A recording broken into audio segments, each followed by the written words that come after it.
Me da muchísimo gusto que nos estén acompañando el día de hoy. Muy buenas noches a todos. Y siempre transmitir un mensaje que hable de la palabra de Dios es importante entender que es un mensaje adecuado para todos, que no es un mensaje selecto, es un mensaje eh, que puede llegar al corazón de todos los que están dispuestos a escucharlo. Y ese es el propósito también de transmitir por este medio. Fíjense que hace un par de días platicaba con un amigo.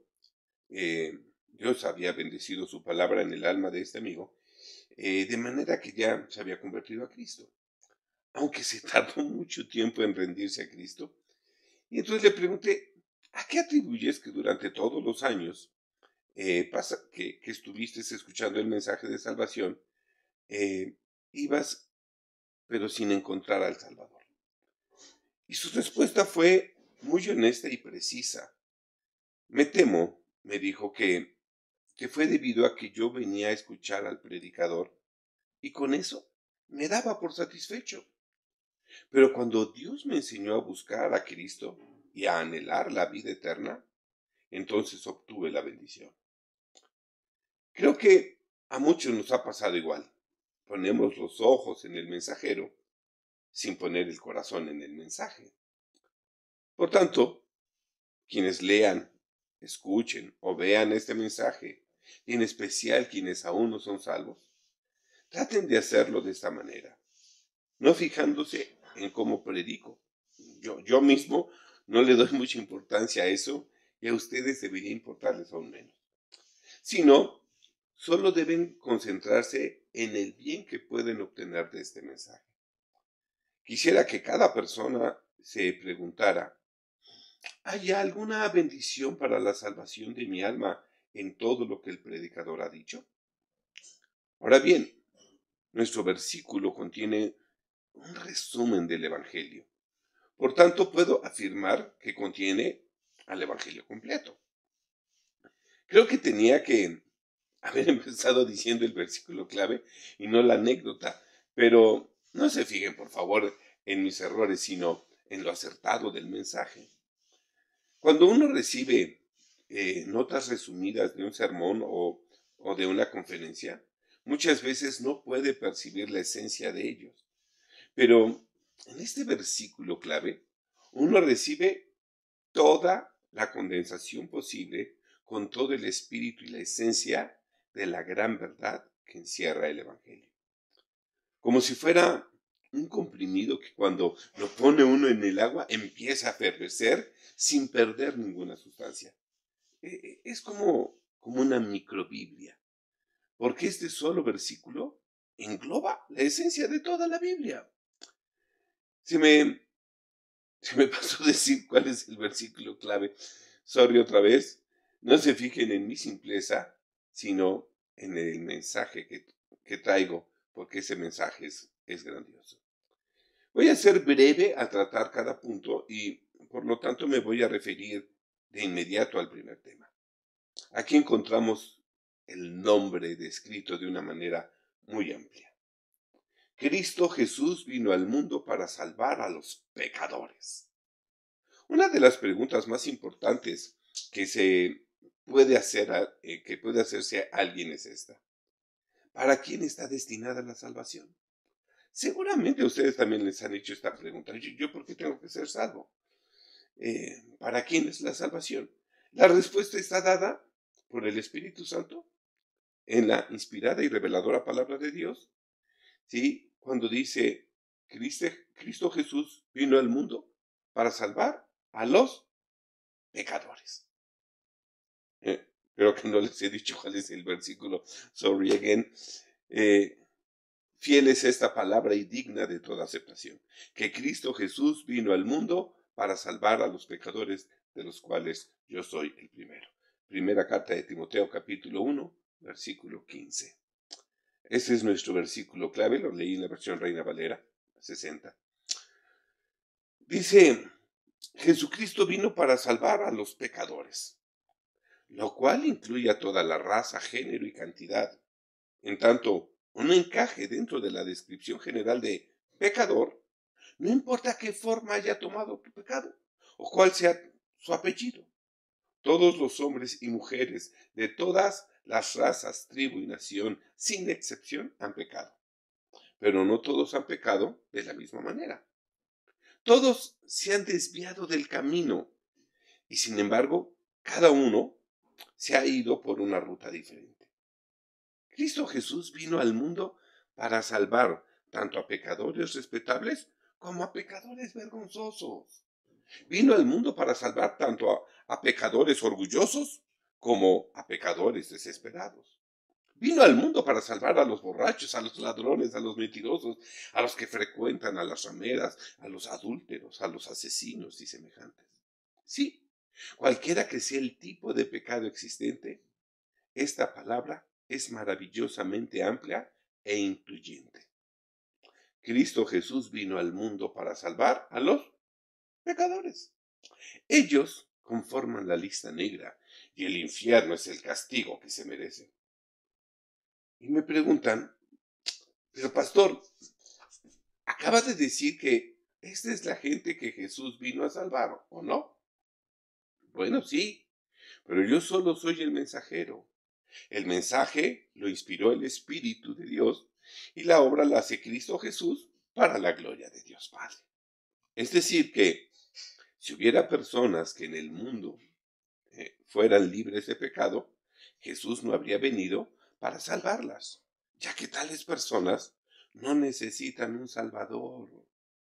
Si hay alguien que se atreva a decir que nunca ha pecado, entonces esa persona no necesita escucharme, porque no tengo nada que decirle ni tampoco tiene algo que decirle este mensaje ni el libro de Dios. Claro está que la valoración del pecado no se hace conforme a nuestros estándares o con nuestro personal punto de vista, sino con los estándares de Dios. De modo que si alguien dice que nunca ha pecado, lo único que le podemos decir a esa persona es que está bajo un terrible error y un gravísimo engaño. Entendamos bien esto. No puede haber misericordia para un hombre que no ha cometido ninguna falta. Seguramente hay errores u omisiones en las personas aquí en la tierra que imparten justicia.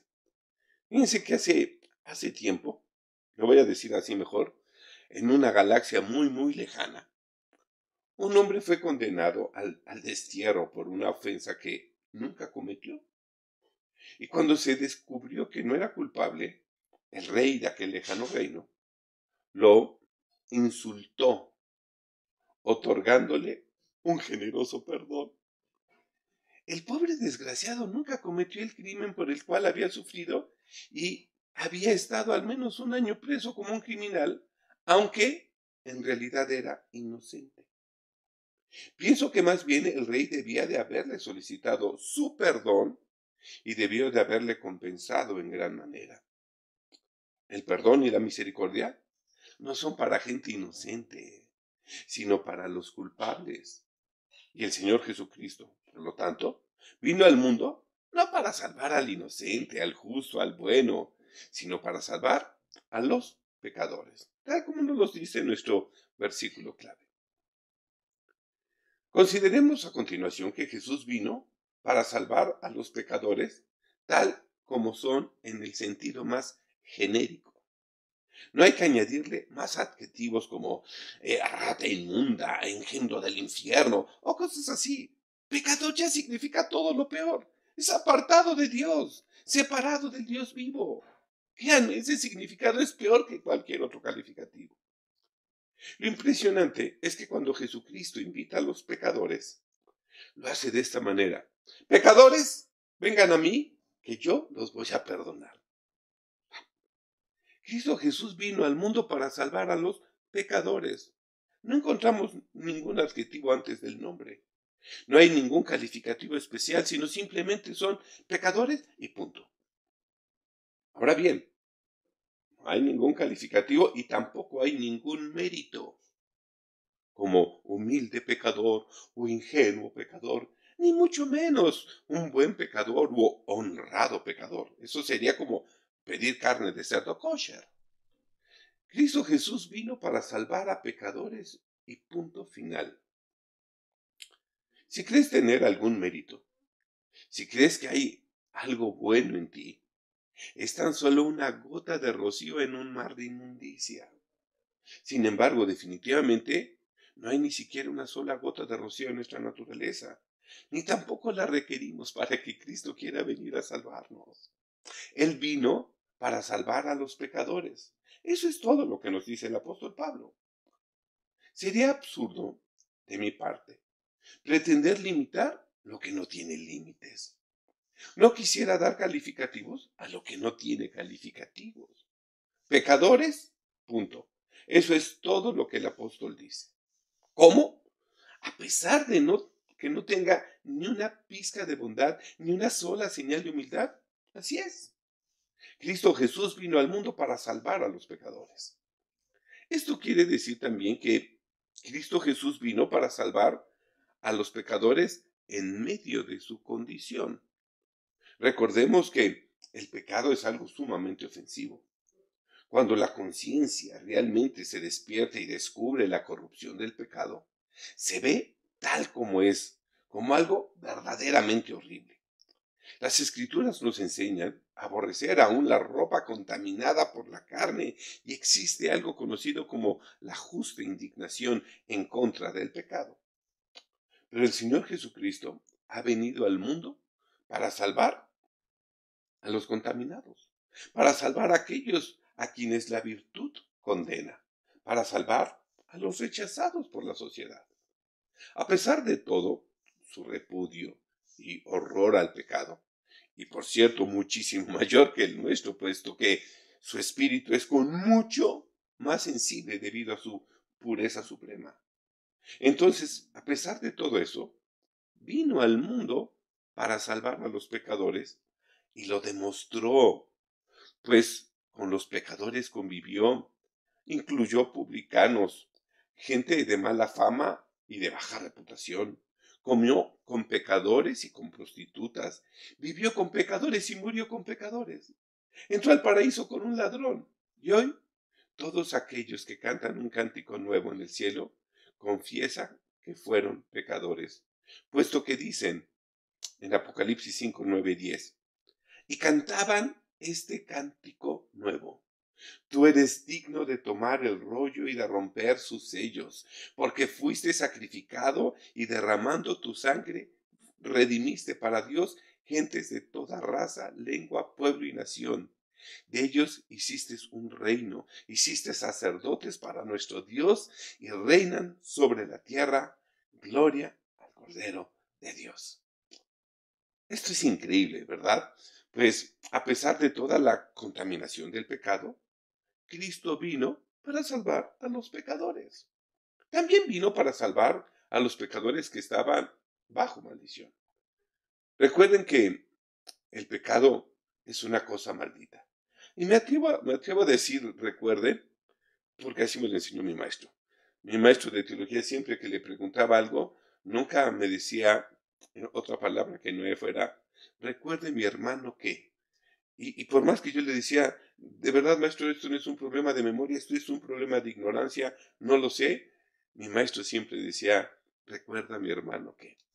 Por eso les digo, recuerden que el pecado es una cosa maldita.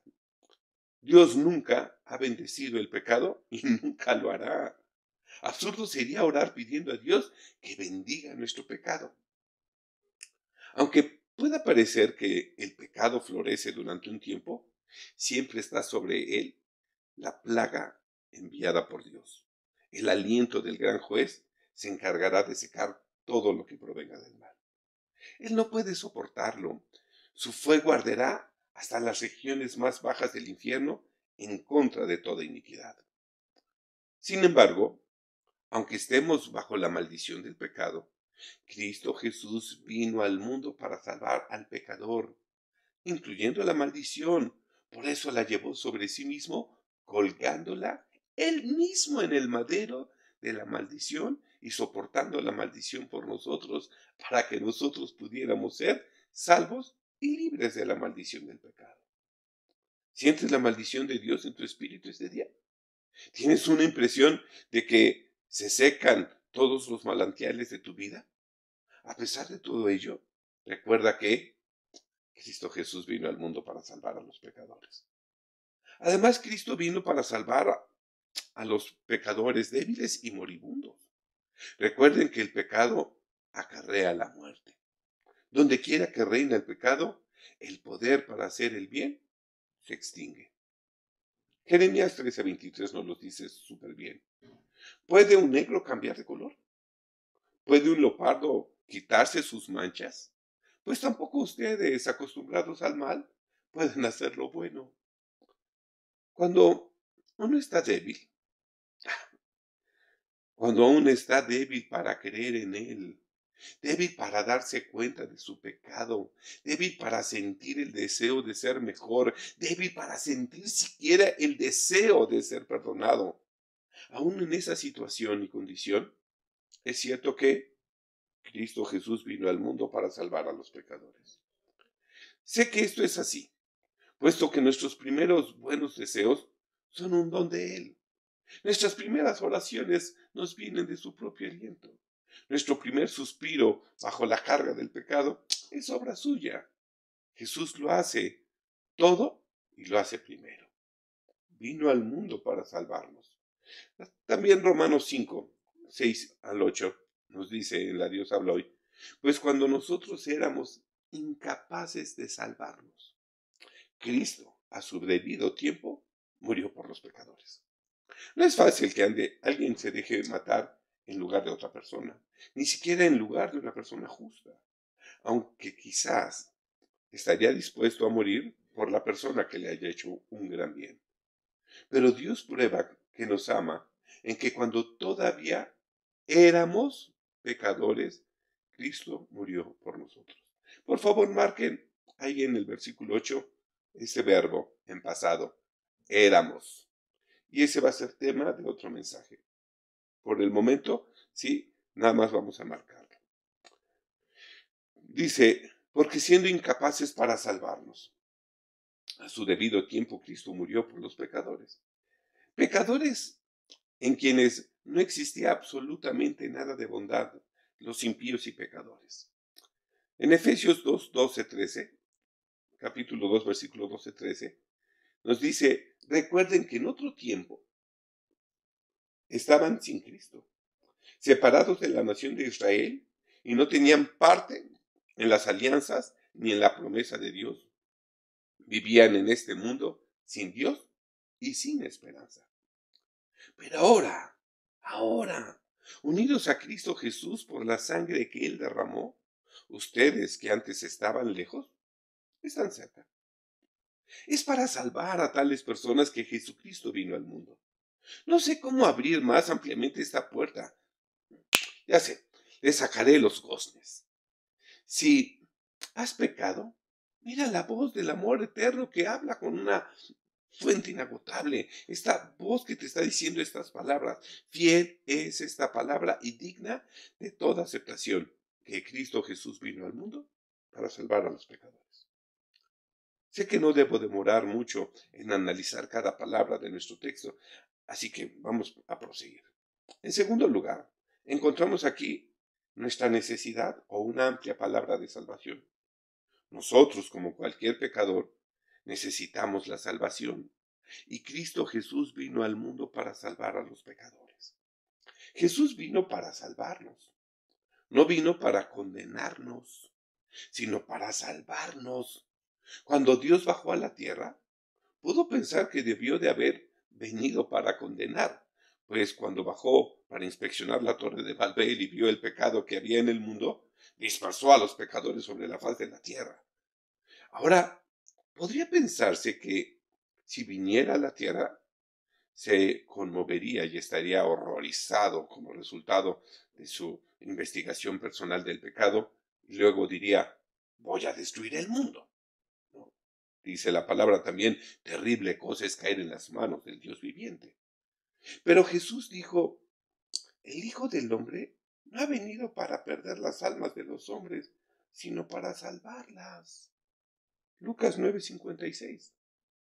Porque Dios no envió a su Hijo al mundo para condenar al mundo, sino para salvarlo por medio de él.